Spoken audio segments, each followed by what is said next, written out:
எந்நேரம் அதை தான் வச்சுருக்கான். சாப்பிடும்போது அதை வச்சுக்கிட்டே தான் சாப்பிட்றான். தூங்கும்போது போர்வைக்குள்ளே அதையே ஏதோ பண்ணிக்கிட்டே இருக்கான். அப்போ இப்போ அம்மாக்கள்லாம் பார்த்தாங்க, அவங்களுக்கும் முடியல. முன்ன மாதிரி அம்மாக்கள்லாம் நிறைய பிள்ளைகள் இருந்தால் கூட உடம்புல தெம்பு இருந்ததுமா. இப்போல்லாம் ஒரே பிள்ளையிலேயே ஓஞ்சு போயிடுது, முடியல. அவன் இதை காமிச்சாதான் சாப்பிட்றான்னா ஃபோனை காமிச்சு தான் சாப்பாடே கொடுக்குது நிறைய அம்மா. சாப்பிட மாட்டேங்கிறான்னு. அதனால் 6 மாதத்தில் ஒரு பிள்ளை என்ன கற்றுக்கணுன்னாக்கா தவழை கற்றுக்கணும். தவழை கற்றுக்குதோ இல்லையோ ஸ்வைப் பண்ண கற்றுக்குது. இப்போ நீங்கள் பாருங்கள், 6 மாதம் 7 மாதம் பிள்ளை இருக்கிற எல்லா அம்மாக்களையும் கேளுங்க. நீங்கள் இன்னும் தவழுதா தவழ அம்மா சொல்லுதா சொல்லலை, என்ன தான் செய்யுது, ஸ்வைப் பண்ணுது. நல்லா அதை கற்றுக்குறாங்க. இப்போ அந்த சாதனங்களை சார்ந்தே வாழ்க்கை 8 மாதத்துலேருந்து 1 வயசுலேருந்தே தொடங்குகிறது என்றால் போக போக சாதனங்கள் இல்லாமல் பார்க்கவே முடியல. அப்போது ஈரோட்டிலே ஐயா அவர்கள் நடத்துகிற அந்த நிகழ்வில் புத்தகங்களை ஒரு 2 மணி நேரம் ஒரு பையன் அல்லது ஒரு பொண்ணு படிக்கிறான்னு பார்த்தாலே பரவசமாக இருக்கு. ஏன்னா பிள்ளைகளை கூப்பிட்டுட்டு இப்போ எங்கேயுமே போக முடியாது. இந்த பிள்ளைமா மடியில் உட்கார்ற பிள்ளையா இருந்தால் வேறு வழி இல்லாமல் ஏமாற்றி அழைச்சிட்டு வரலாம். அதுவே கொஞ்ச நேரம் தான் உட்காந்துருக்கு. இந்த ஆண்டி எவ்வளோ நேரம் பேசுவாங்கங்குது. நீ என் டீனேஜ் பசங்கள்லாம் இருக்குன்னு வச்சுக்கோங்க, 5ஆம் கிளாஸ் 6ஆம் கிளாஸ் 7ஆம் கிளாஸ், எங்க நீ போ, நான் வீட்டில் கல்யாணத்துக்கு கூட வரமாட்டேன்றாங்க. நம்ம பிள்ளைகள் நெருங்கின சொந்தக்காரர்களுடைய கல்யாணத்துக்கு கூட வரமாட்டேன்றாங்க. ஆன்லைனில் பார்த்துக்கிறான்றான். டே, கல்யாணன்றது ஆன்லைனில் பண்ணுறது இல்லைடா, நேரடியாக போய் பார்க்கணும். அப்படி நீங்கள் பலவந்தப்படுத்தி திருமணத்துக்கு அழைத்து கொண்டு போனாலும் அங்கே போய் ஃபோனை பார்த்துக்கிட்டே இருக்கான். ஒருத்தர் அவங்க அம்மாட்ட பேசிட்டு போகிறாரு. இவன் கேட்குறான், இந்த அங்கிள் ரொம்ப நேரமாக உன்கிட்ட பேசுகிறாரு, இவர் யாருன்னு. நிஜமாவே உன் தாய் மாமா வந்தாண்டா. எல்லாரையுமே அங்கிள் தான் கூப்பிட்றான். பால் போடுறவர் அங்கிள், வாட்ச்மேன் அங்கிள், எல்லா அங்கிள், தாய் மாமனும் அங்கிள். தமிழில் எத்தனை சொற்கள் இருப்பா. ஒன்று விட்ட சித்தப்பா என்ற சொல் நம்முடைய பழக்கத்திலே இருக்கிறது. முதல்ல இன்னும் ஒரு தலைமுறை போனால் சித்தப்பாவே இருக்க மாட்டோம். அப்புறம் ஒன்று விட்ட சித்தப்பாக்கு எங்கே போகிறது? சித்தப்பாவே இருக்க மாட்டோம். ஒரே ஒரு பிள்ளை இருந்தால் அப்புறம் சித்தப்பா எப்படி வரும்? இப்போ இவ்வளவு சொற்கள் இருக்கிறது, இவ்வளவு உறவு முறைகள் இருக்கிறது. ஆனால் நம்முடைய பிள்ளைகள் சாதனங்களிலிருந்து வெளியே வரமாட்டேன் என்கின்றார்கள். என்ன செய்வது? இதுதான் இன்றைக்கு பெற்றோர்களுக்கும் ஆசிரியர்களுக்கும் இருக்கிற மகத்தான பிரச்சனை. ஏனென்றால் ஒரு ஃபோனை நீங்கள் ஒரு 13-14 வயது மாணவனிடமோ மாணவியிடமோ கொடுக்கிற போது கட்டற்ற சுதந்திரம் அவர்கள் கைகளுக்கு வருகிறது. இவர்களை சாதனங்களிலிருந்து வெளியே எடுக்க வேண்டியது எங்களுக்கு பிரச்சனையாக இருக்கிறது. ஏன்? கட்டற்ற சுதந்திரத்தை ஒரு ஃபோன் கொடுத்து விடுகிறது. உடனே ஒரு ஜியோவோ ஏதோ ஒன்று டேட்டா ஆல்மோஸ்ட் ஃப்ரீ. வெளிநாடுகளில் அப்படி கிடையாதுங்க, ஆல்மோஸ்ட் ஃப்ரீ, எல்லாம் வருது. அவன் எதை பார்க்குறான்னு நீங்கள் எப்படி கண்டுபிடிப்பீங்க? அவன் என்ன செய்யறான்? பார்த்துக்கிட்டே இருக்கான். அப்பாவோ அம்மாவோ அந்த சைடு வந்தாக்கா அதை அப்படியே கவுத்துடுறான், ஃபோனை அப்படியே இருக்கான். ஒரு வீட்டின் வரவேற்பறையில் அப்பா அம்மா மகன் மகள் உட்கார்ந்து பேசிக்கொண்டிருக்கிறார்கள். நல்ல காட்சி இல்லை? அவர் டாக்டர் லக்ஷ்மி பற்றி பார்த்த காட்சி மாதிரி, தாமரைக்குளம் காட்சி மாதிரி. அப்பா அம்மா மகன் மகள் பேசிக்கொண்டு இருக்கிறார்கள். ஆனால் சந்தோஷப்பட்டுறாதீங்க, அவங்கவுங்க ஃபோனில் யார் யார்கிட்டயோ பேசிட்டு இருக்காங்க.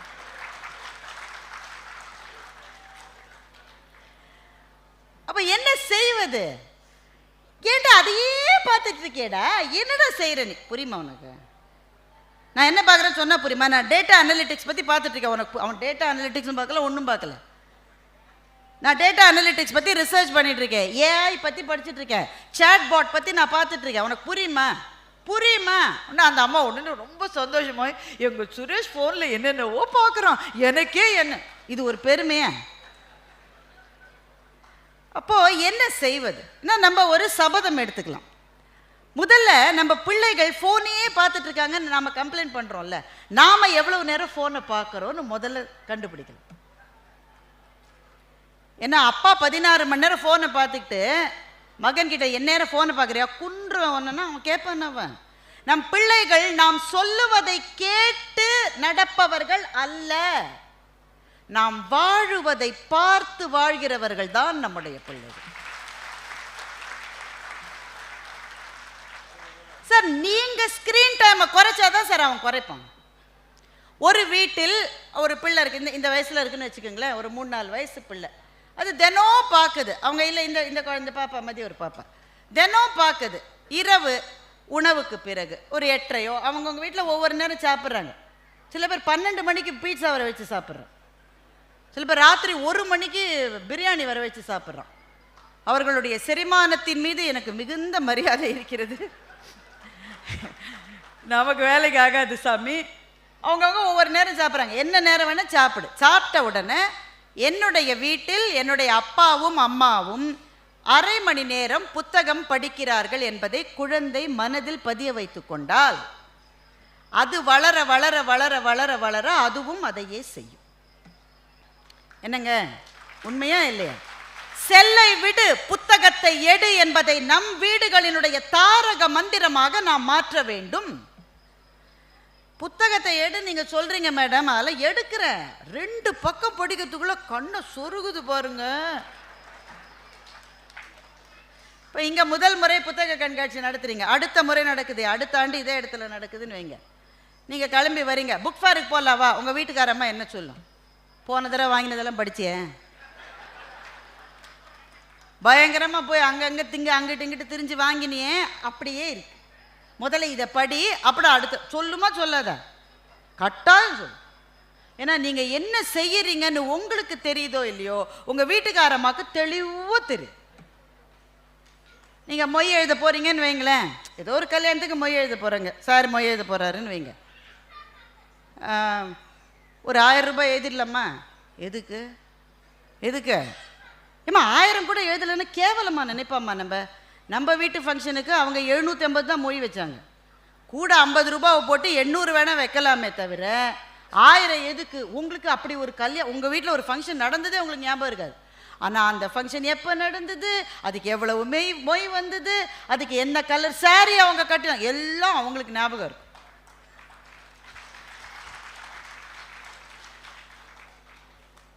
இப்போ நீங்களும் உங்கள் வீட்டுக்காரமாவும் சேர்ந்து இந்த முடிவுக்கு வரணும். படிக்கணும். படித்தா ஆனால் கண்ணை கட்டுதை என்ன செய்வது என்றால் அப்படிதான் இருக்கும். உடனே நீங்க சொல்லுங்க, நீங்கள்லாம் மட்டும் நிறைய படிக்கிறீர்கள், என்னால் படிக்க முடியவில்லை என்றால் படிப்பது உன் பேர். அதெல்லாம் நான் சொல்லவே மாட்டேன். முதல்ல எல்லாருக்கும் கண்ணை கட்ட தான் கட்டும். நாமெல்லாம் ஜியாகிரபி படிச்சப்போ கண்ணை கட்டலன்னு மனசாட்சியோட யாராவது சொல்லுங்க பார்க்கலாம். கட்டாயம் கண்ணை கட்டும். அது சில ஆசிரியர்கள் வந்தா அந்த வகுப்பு வரும்போதே கண்ணை கட்டும். இன்னும் வகுப்பே ஆரம்பிக்கல, அப்படியே இழுக்கும் பாருங்க நமக்கு. அப்புறம் வகுப்புல தான் நம்ம முதல்ல சில முக்கியமான வாழ்க்கை பாடங்களை கத்துக்கிறோம். கண்ணை திறந்துக்கிட்டே தூங்குவது எப்படி, எவ்வளவு உபயோகமான பாடம் பாருங்க நீங்க வாழ்க்கையில. இதெல்லாம் வகுப்புல தான் நம்ம கத்துக்க முடியும். அப்படிதான் கண்ணை கட்டும். ஆனா அதை மீறி நமக்கு ஒரு உறுதி வேண்டும். ஏனென்றால் புத்தகங்கள் நம்மை வேறு ஒரு உலகத்துக்கு அழைத்து செல்லுகின்றன. அப்ப எதிலிருந்து ஆரம்பிப்பது? அந்த கேள்வி வருது இல்லையா? இந்த மானுட சமூகமே கதைகளிலிருந்து தான் ஆரம்பித்தது. மானுட சமூகத்தில் ஒவ்வொரு வளர்ச்சி என்பதும் கதையிலிருந்து தான் ஆரம்பித்தது. இன்றைக்கு பள்ளிகளில், மேல்நாடுகளிலும் சரி நம்ம நாட்டிலையும் சரி, ஸ்டோரி டெல்லிங் என்பது ரொம்ப முக்கியமாக பார்க்கப்படுகிறது. கதை சொல்லுவதன் மூலம் சிலவற்றை விளக்குகிற போது நம்முடைய மனத்துக்கு அது மிக நெருக்கத்திலே வந்து விடுகின்றது.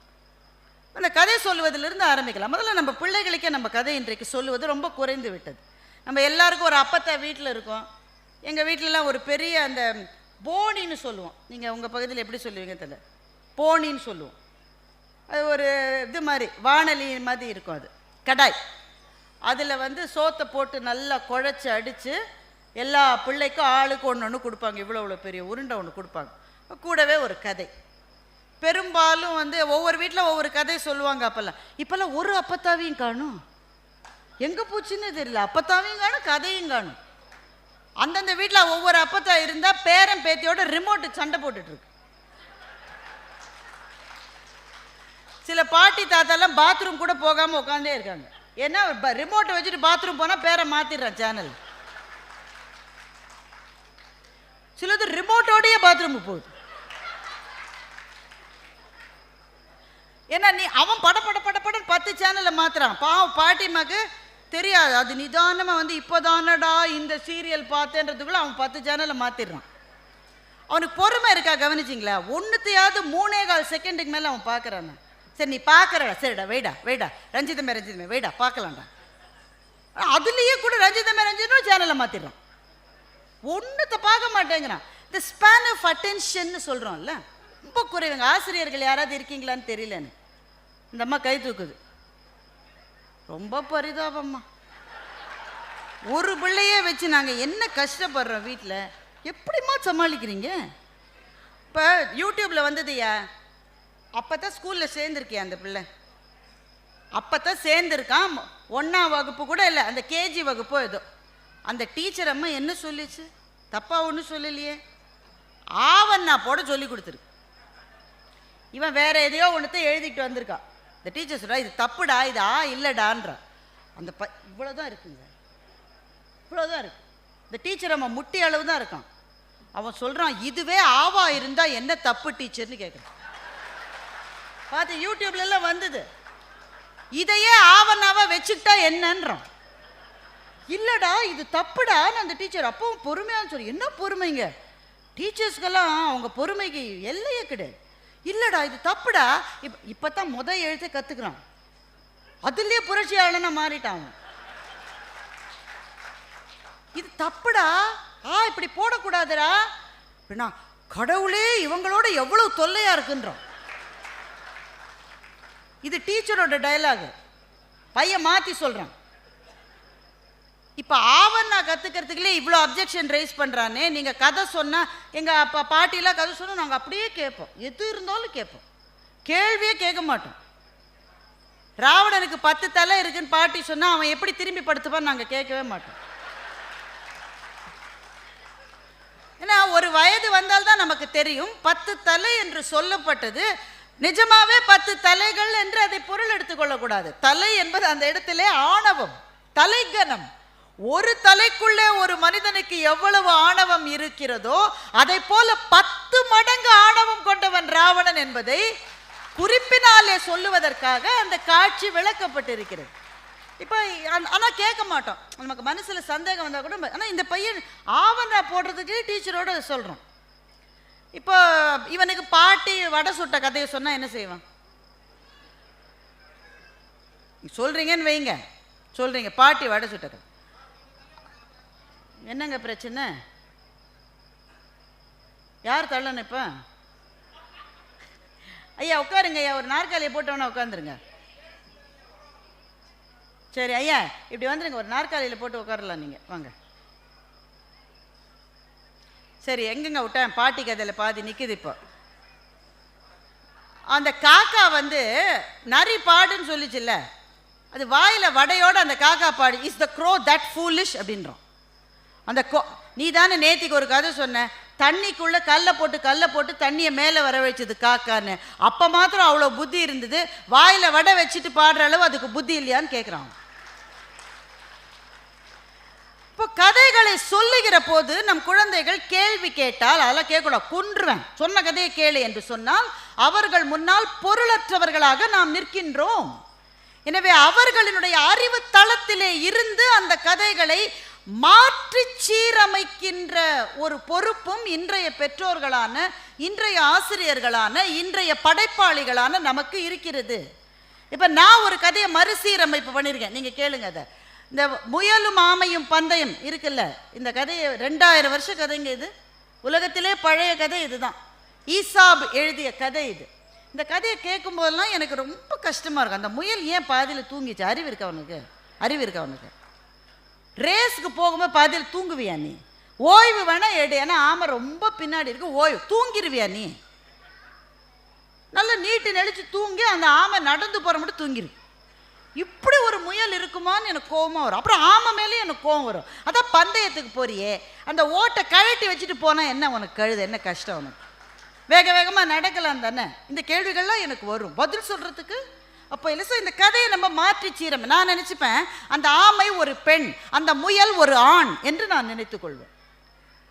ஏன் அந்த ஆமை ஒரு பெண் என்றால், எங்கே போனாலும் ஓட்டை கழற்ற முடியாத ஆமை போல பெண் என்கிறவள் எங்கே போனாலும் வீட்டை சுமந்து கொண்டே இருக்கிறாள்.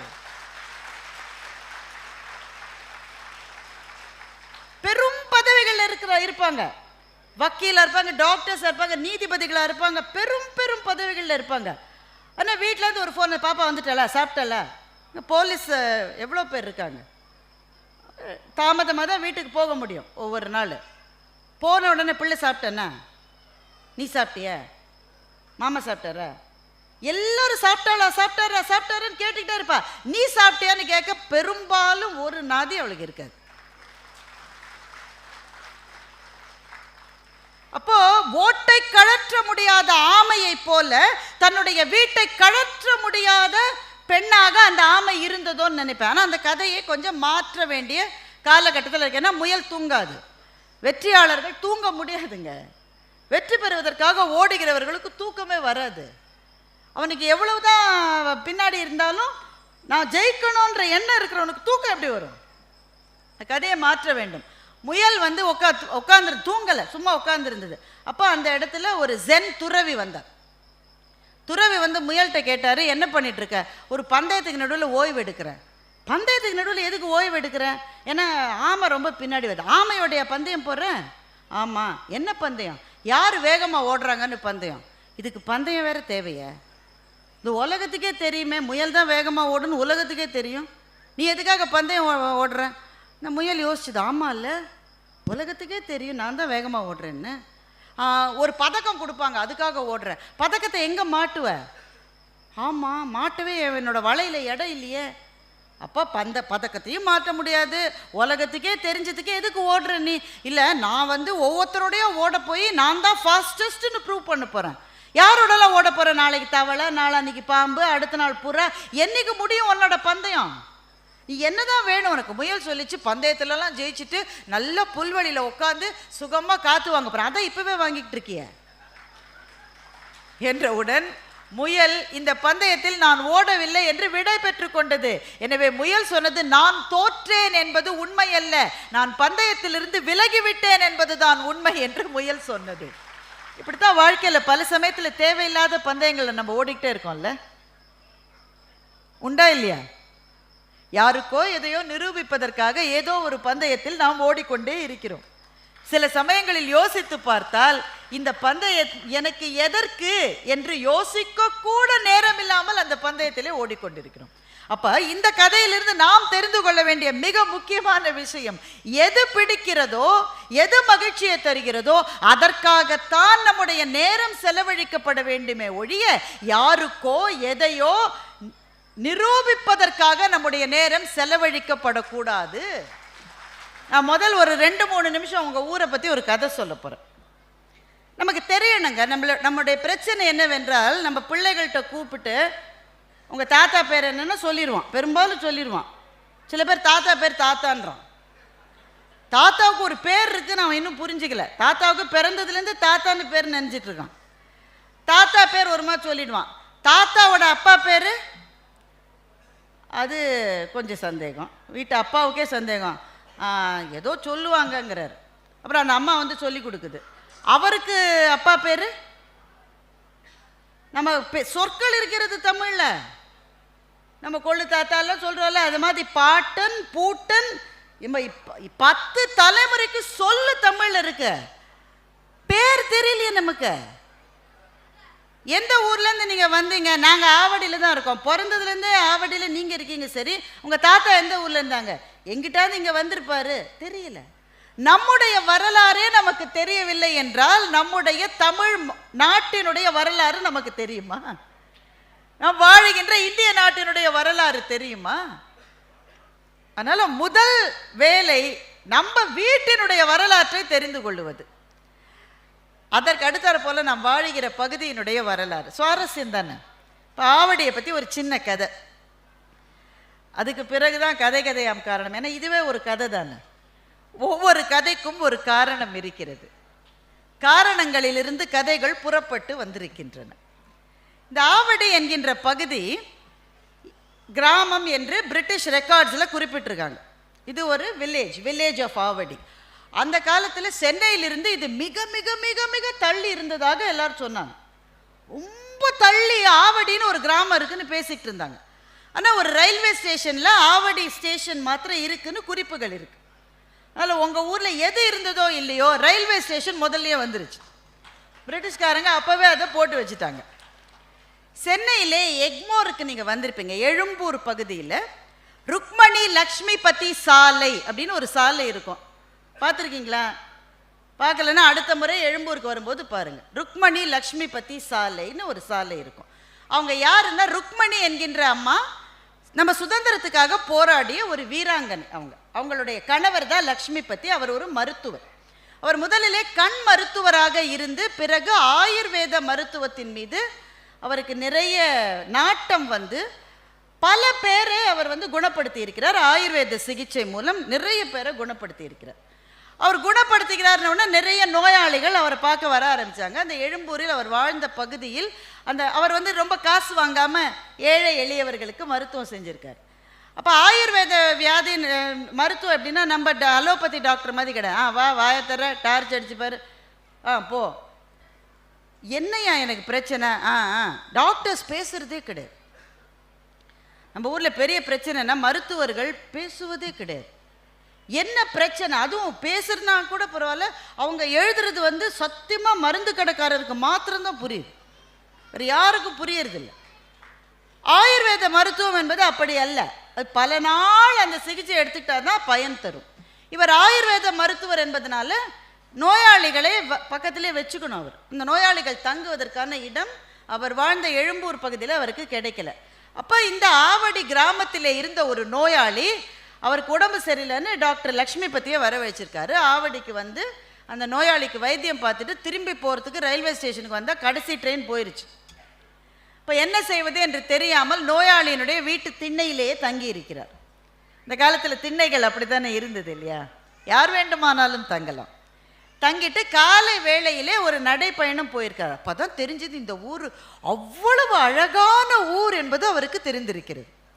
ஒரு மிகப்பெரிய தாமரை குளமும் 500 மாமரங்களும் இந்த பகுதியில் இருந்திருக்கிறது. எங்கே போச்சு தெரியல. மிகப்பெரிய தாமரை குளமும் 500 மாமரங்கள் அப்படியே காய்த்து தொங்கிய அருமையான தோட்டமும் சிலு சிலு சிலு சிலு சிலுன்னு காத்து அந்த இயற்கை எழிலே டாக்டர் லக்ஷ்மிபதி மனத்தை பறி கொடுத்து இந்த ஆவடி பகுதியிலே 100 ஏக்கர் நிலத்தை வாங்கி இருக்கிறார். அப்போ அந்த நிலத்துக்கு சொந்தக்காரராக இருந்தவரின் பெயர் அப்துல் ஹக்கீம் என்றவர். அவரிடமிருந்து 100 ஏக்கர் வாங்கியிருக்காங்க. ஒரு ஏக்கர்னா எவ்வளவு? 18 கிரவுண்டு, 100 சென்ட். ஒரு கிரவுண்டு 100 ரூபான்ற மேனிக்கு வாங்கியிருக்காரு அந்த காலத்தில்.